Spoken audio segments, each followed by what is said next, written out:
Hello बच्चों, इस video में हम आपको मानव विकास के संकेतक ह्यूमन डेवलपमेंट इंडिकेटर, वो 3 तरह के होते हैं। आर्थिक संकेतक, सामाजिक संकेतक और जनसांख्यिकीय संकेतक। ये पार्ट भारत मानव विकास, इंडिया ह्यूमन डेवलपमेंट, ये इसकी तीसरी वीडियो है। सबसे पहले आपको मानव विकास समझना जरूरी है। UNDP, United Nation Development Programme, संयुक्त राष्ट्र विकास कार्यक्रम की एक रिपोर्ट प्रकाशित हुई, जिसमें भारत को 131वें स्थान पर रखा गया मानव विकास सूचकांक में, ह्यूमन डेवलपमेंट इंडेक्स में। कुल 188 देश में भारत का स्थान 131वां रखा गया है। और भारत में मानव विकास की संभावनाएं बहुत हैं, क्योंकि भारत में अभी तक के पूरे मानव का विकास नहीं हुआ है। भारत की पॉपुलेशन 131 करोड़ है और इसमें भी 20% ही मानव का पूरी तरह से विकास हुआ है, वो भी शहरों में रहने वाले लोग। जो लोग शहरों में और रहते हैं, जो शहरों के चारों तरफ रहते हैं और गांव में ज्यादातर जो भारत की जनसंख्या रहती है, उनका विकास पूरी तरह से नहीं हुआ है। तो मानव विकास के संकेतक इस वीडियो में हम पढ़ेंगे। अगर इससे पहले हम आपसे कहें कि इस चैनल को आप सब्सक्राइब करें, अभी तक आपने अगर सब्सक्राइब ना करा हो, और लाइक, शेयर और कमेंट भी करें, और कमेंट बॉक्स में जाकर जो आपको कमी नजर आए वो आप लिखें। तो शुरुआत करते हैं मानव विकास के संकेतक। आर्थिक संकेतक, ये इस वीडियो में हम पढ़ाएंगे आर्थिक संकेतक, और नेक्स्ट वीडियो में हम आपको सामाजिक संकेतक और जनसांख्यिकीय संकेतक के बारे में पढ़ाएंगे। तो आर्थिक संकेतक, मानव विकास की स्टडी के लिए, अध्ययन के लिए कई महत्वपूर्ण संकेतों का प्रयोग किया जाता है। अगर मानव विकास का अगर आप स्टडी करना चाहते हैं, पढ़ना चाहते हैं इसके बारे में कि मानव विकास के बारे में कैसे अध्ययन हो, तो उसके लिए कई संकेतों का प्रयोग किया जाता है। ये 3 संकेतक आपको बताए गए हैं। तो इस वीडियो में हम आपको पहले संकेतक के बारे में, पहले इंडिकेटर के बारे में, इकोनॉमिक इंडिकेटर के बारे में बताए हुए हैं। किसी भी देश का मानव विकास उस देश की अर्थव्यवस्था पर निर्भर करता है। जो देश आर्थिक रूप से मजबूत हैं, जैसे विकसित देश जिनकी इकोनॉमिक कंडीशन बहुत अच्छी है, वहां उच्च स्तरीय हाई लेवल का मानव विकास पाया जाता है, ह्यूमन डेवलपमेंट पाया जाता है। जैसे आपके अमेरिका, ब्रिटेन, जर्मनी, नॉर्वे, इन देशों की अर्थव्यवस्था बहुत मजबूत है। उसी वजह से यहाँ मानव विकास, ह्यूमन डेवलपमेंट उच्च स्तरीय पाया जाता है, हाई लेवल का पाया जाता है। सब सुख सुविधाएं इन देशों के नागरिकों को मिलती हैं। विकसित देश के नागरिकों को सब सुविधाएं मिलती हैं, क्योंकि वहां की अर्थव्यवस्था मजबूत है। आर्थिक रूप से ये देश बहुत मजबूत हैं और इनमें मजबूत मिलती है। और विकासशील देश है जहाँ की अर्थव्यवस्था बहुत कमजोर है, वहां मानव का विकास नहीं पाया जाता, वहां उच्च स्तरीय सुविधाएं नहीं मिलती। तो भारत एक विकासशील देश है और इसके बारे में बहुत सारी बातें हम आपको इस वीडियो में बताएंगे। सबसे पहले बताना चाहते हैं आपको 4 पॉइंट से आप इसको समझ सकते हैं। सबसे पहले होता है प्रति व्यक्ति आय। प्रति व्यक्ति आय मानव विकास का सूचक है। प्रति व्यक्ति आय मानव विकास का सूचक है। प्रति व्यक्ति आय कैसे कैलकुलेट करते हैं? राष्ट्रीय आय को अगर कुल जनसंख्या से भाग दे दें तो प्रति व्यक्ति आय निकल के आ जाती है। जैसे आप अगर पूरे देश की नेशनल इनकम जितनी है, अब उसको अगर हम कुल जनसंख्या से देश की भाग दे दें तो प्रति व्यक्ति आय निकल जाएगी।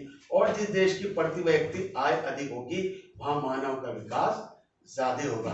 अब हमारे देश की प्रति व्यक्ति आय कम है, जनसंख्या अधिक होने के कारण प्रति व्यक्ति आय कम है, इसी वजह से यहाँ मानव विकास पूरी तरह से नहीं हो पाया। आप घर का एक उदाहरण और से समझ सकते हैं। जैसे घर के अंदर आपके 5 लोग हैं और आपकी इनकम 10,000 रुपए है, तो 10,000 को 5 से भाग कर दीजिए तो 2,000 प्रति व्यक्ति आय निकल के आ जाएगी।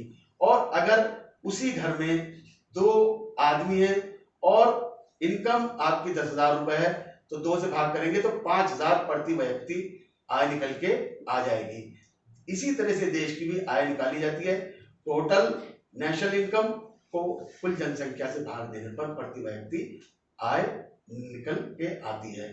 तो जहां प्रति व्यक्ति आय अधिक होती है वो देश में मानव विकास का उच्च स्तरीय विकास होता है, और जिस देश में प्रति व्यक्ति आय कम होती है वहां मानव विकास का विकास कम होता है।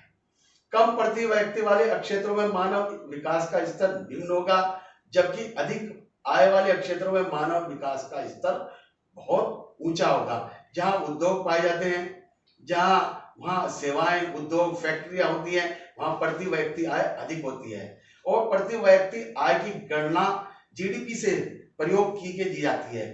जीडीपी मतलब ग्रॉस डोमेस्टिक प्रोडक्ट, इसको हिंदी में सकल घरेलू उत्पाद, इसका प्रयोग करके कैलकुलेट की जाती है।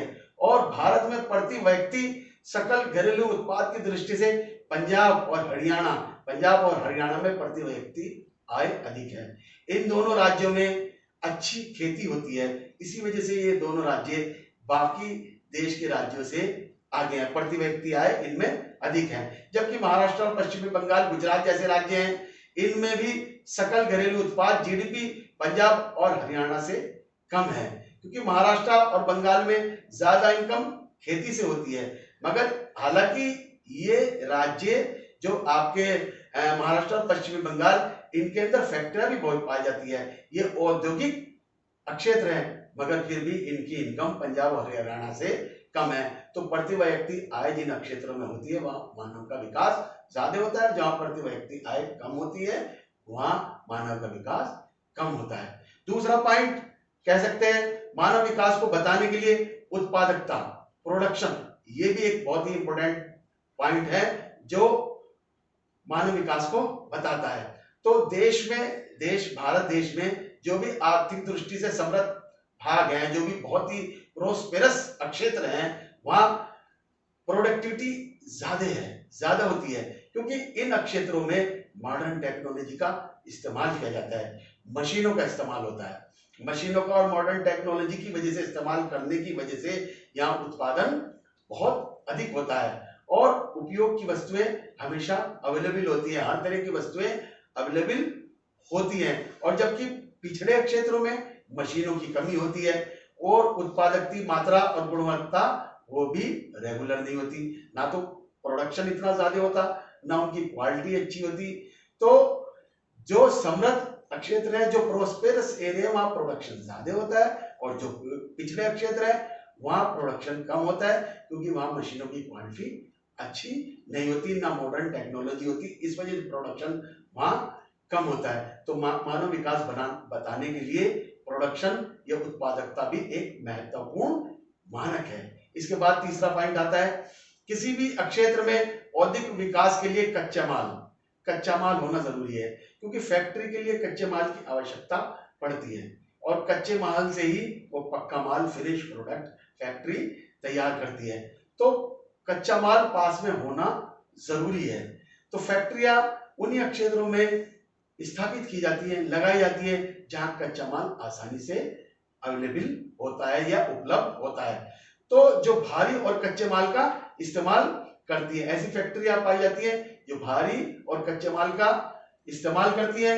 और जैसे लोहा, सीमेंट, चीनी उद्योग, ये सब हल्के और भारी कच्चे माल का इस्तेमाल करती है। और आपका झारखंड है, आपका बिहार है, यह क्षेत्र की जो है छोटा नागपुर क्षेत्र वहीं पाया जाता है, झारखंड में पाया जाता है, वहां लोहा पाया जाता है, इस्पात पाया जाता है, कोयला पाया जाता है। इसकी वजह से ये क्षेत्र पनपा है। आज छोटा नागपुर क्षेत्र बहुत ही मशहूर है, क्योंकि वहां खनिज पाए जाते हैं। और उत्तर प्रदेश के अंदर चीनी में बहुत मशहूर हो गया, क्योंकि उत्तर प्रदेश के अंदर गन्ना मिलता है। गन्ना मिलने की वजह से वो चीनी के उद्योग उत्तर प्रदेश में ज्यादा लगे हुए हैं। तो विकास, औद्योगिक विकास से मानव विकास में सहायता मिलती है। तो जिन क्षेत्रों में औद्योगिक विकास ज्यादा होता है वहां वहां मानव का विकास में सहायता मिलती है। इंडस्ट्रियल प्रोग्रेस जहां ज्यादा होती है वहां ह्यूमन डेवलपमेंट ज्यादा पाया जाता है। उसके बाद चौथा पॉइंट आता है, तो विकसित क्षेत्रों में पिछड़े क्षेत्र की तुलना में अधिक माल का उत्पादन होता है।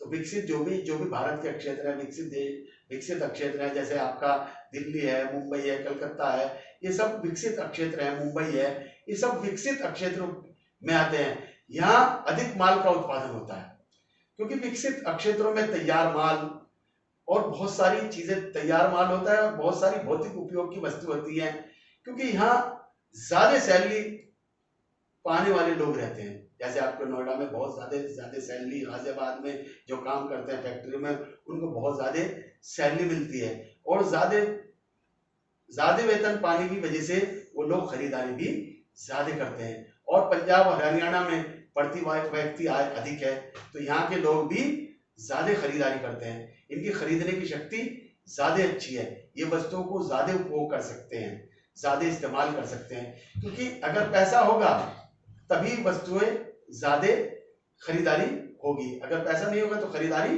नहीं होगी।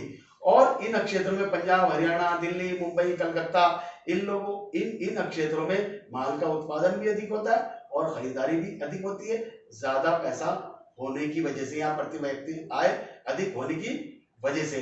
इसके विपरीत कुछ क्षेत्र ऐसे हैं जैसे आपके उड़ीसा है, बिहार है, पूर्वी उत्तर प्रदेश है, यहाँ गरीबी है, यहाँ लोगों के पास पैसा नहीं है, तो यहाँ के लोगों को ज्यादा सामान नहीं खरीद पाते और यहाँ के लोग व्यापारिक माल का विशेष लाभ नहीं उठा पाते। तो हम देख रहे हैं आर्थिक संकेतक की तुलना में पूरे भारत में बराबर से नहीं पाया जाता।